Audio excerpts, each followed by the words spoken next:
জন্মাষ্টমী। তো দেখো দুপুরবেলা নারগোপালকে স্নান করাচ্ছি, কাঁচা হলুদ মাখিয়েছি, তারপরে স্নানটা করাচ্ছি। আমি আছি, আমার শাশুড়ি মা আর হচ্ছে আমার যা। আমি আসলে বুঝতেই পারছো এটা আমার বাসা না, আমি শ্বশুরবাড়িতে চলে আসছি জন্মাষ্টমী উপলক্ষে। তো নারগোপালকে কাঁচা হলুদ মাখিয়ে স্নানটা হওয়ার পরে তারপরে পিতলের গণেশ বা মানে আসনে যত পিতলের ঠাকুর ছিল সমস্ত কিছুতেই কাঁচা হলুদ মাখিয়ে তাদের স্নান করানো হয়েছে। আর দুপুরবেলায় স্নানটা সেরে নিয়েছে, গোপালের স্নানটা। তারপরে আমরা গীতা পড়েছি, আমি গীতা পড়েছি, অষ্টশতনাম পড়েছি দুপুরবেলায়।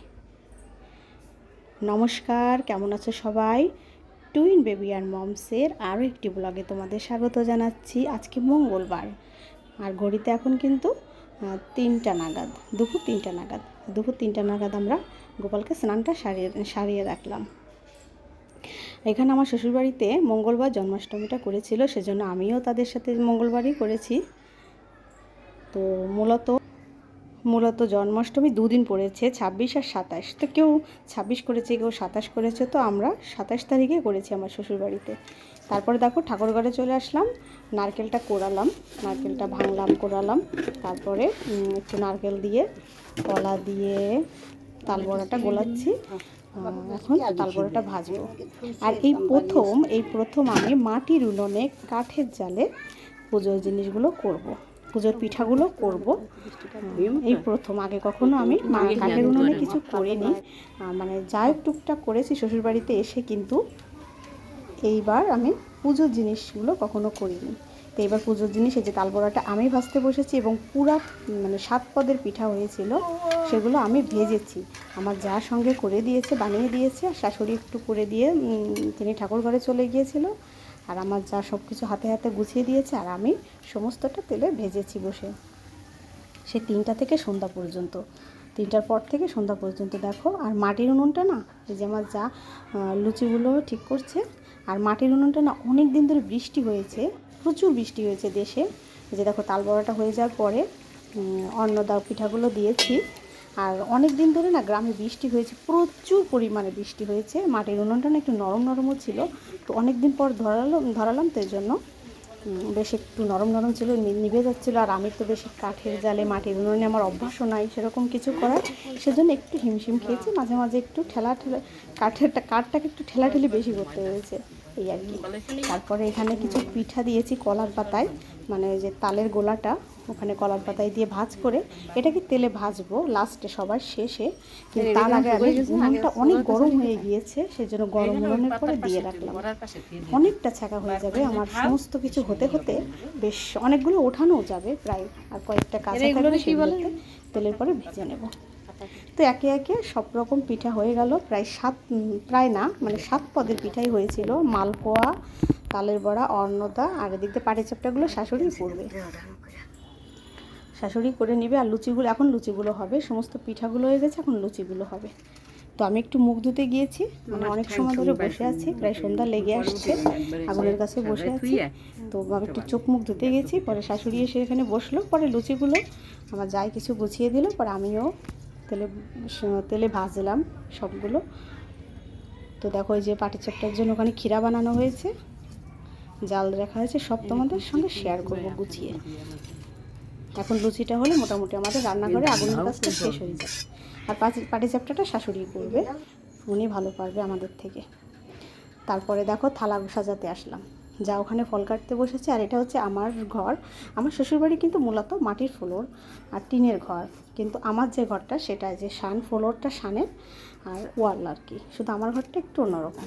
আর সমস্ত কিন্তু টিনের, আর যেহেতু বরিশালের ঐতিহ্য টিনের ঘর, সেটা তো। আর আমার শ্বশুরবাড়ি যে বরিশাল, সেটা তোমাদের আমি অনেক ভিডিওতে বলেছি, এর আগেও আমি শ্বশুরবাড়ি দেখিয়েছি, গ্রামও দেখিয়েছি তোমাদের।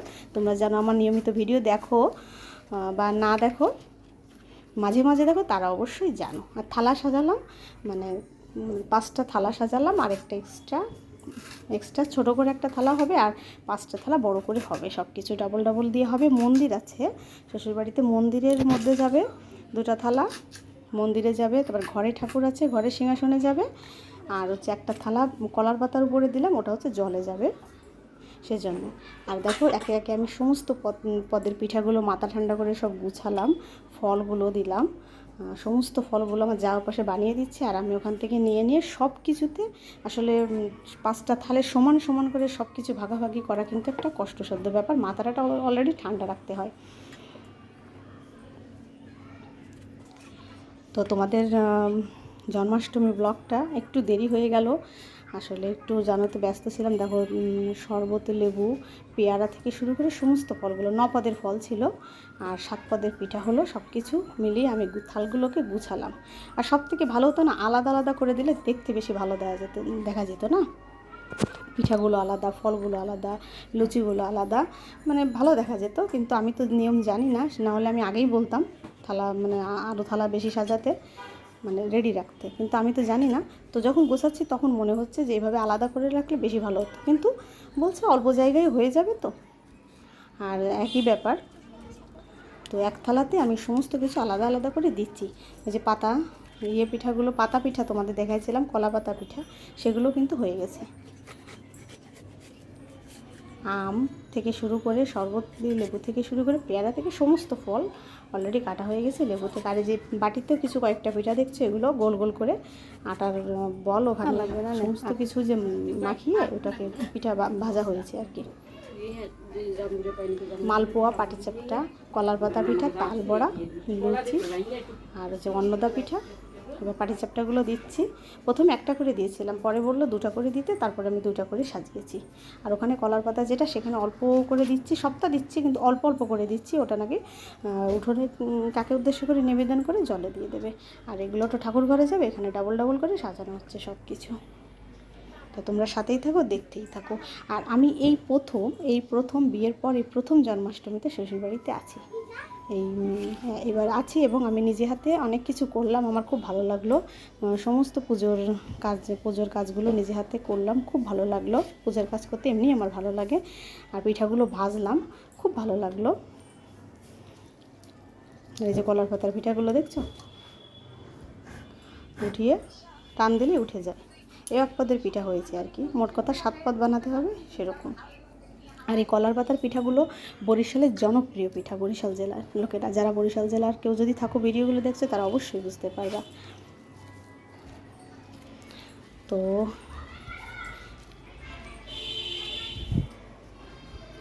আমি বাসাতে থাকলে হয়তো সোমবারই পূজাটা করে ফেলতাম, যেহেতু আমার ছুটির দিন ছিল সোমবার। আর এখানে নিয়ম হয়েছে গোস্বামীর মতে মঙ্গলবারে ওরা 27 তারিখে করলো। একটু একটু করে আসলে থালাগুলো সাজাতে বেশ সময় লাগে, তারপরে ঠাকুরঘরে আস্তে আস্তে ধরে নিয়ে যাওয়া হবে।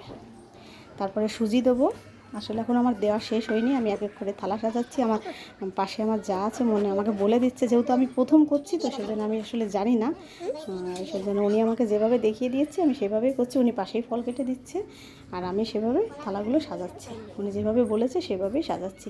তো আমরা 2 জায় মিলে এই পুজোর প্রসাদগুলো রেডি করে ফেললাম। আর শাশুড়ি রান্নাঘরে আছে, উনি রান্নাঘরে না, সরি ঠাকুর ঘরে আছে, উনি পুজোর অন্য কাজ করছে। এই যে দেখো থালা আমার পুরোপুরি রেডি। এই থালাতে অনেক কিছু আছে কিন্তু বোঝা যাচ্ছে না এখন, কিন্তু আমি একটু একটু করে সব তোমাদের দেখিয়েছি। থালা একদম আমার প্রসাদ রেডি। এখন চলে যাবে থালাগুলো নিয়ে, ওই যে পাটিচাপটা আরেকটা করে দিতে বলেছিল, পরে পাটিচাপটা আমি আরেকটা করে দিয়েছি।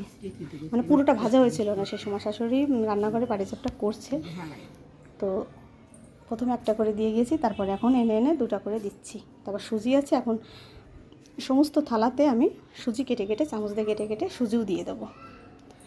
আসলে পুজোর কাজ করতে আমার এমনিতেই ভালো লাগে, তোমরা জানো আমি এর আগেও তোমাদের অনেক ভিডিওতে দেখেছি।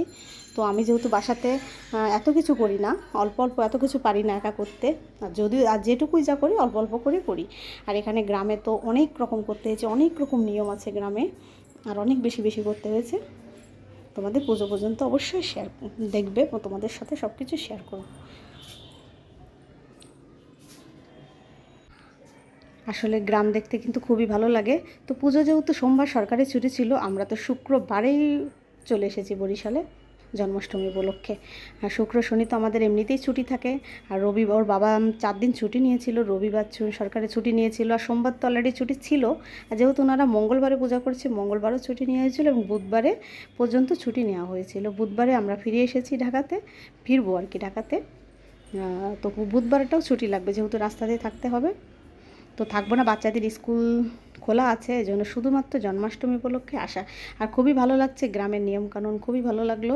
অনেক নিয়ম, আর নিয়মগুলো দেখলাম। সব কিছু তোমাদের আমি পর্বে পর্বে সব কিছু শেয়ার করব। পূজা থেকে শুরু করে পরের দিন যে পালন করা হয়েছিল সেগুলো এরা কিভাবে পালন করে, পালনগুলোও খুব ভালো করেছিল।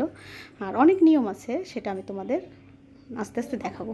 পরে সন্ধ্যার সময় সমস্ত ভোগগুলো মন্দিরে অলরেডি আমার শাশুড়ি মার ভোগ নিবেদন হয়ে গিয়েছে।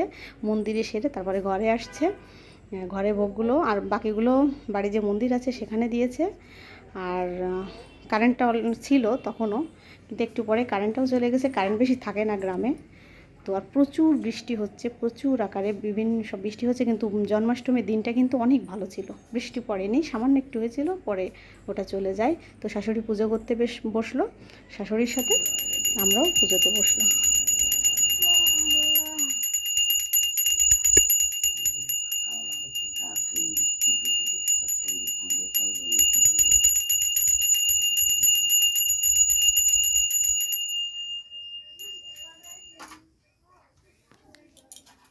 না, যাদের গ্রামের পুজো দেখতে ভালো লাগে, জন্মাষ্টমী দেখতে ভালো লাগে, তারা অবশ্যই লাইক দিও, কমেন্ট করে কি জানিও কেমন হয়েছে। তো সবাই ভালো থেকো, সুস্থ থেকো, সাবধানে থাকো। পরবর্তী পর্বে পালন দেখানো হবে। সব কিছু কেমন হয়েছে অবশ্যই কমেন্টে জানিও। টাটা, বাই বাই, ভালো থেকো।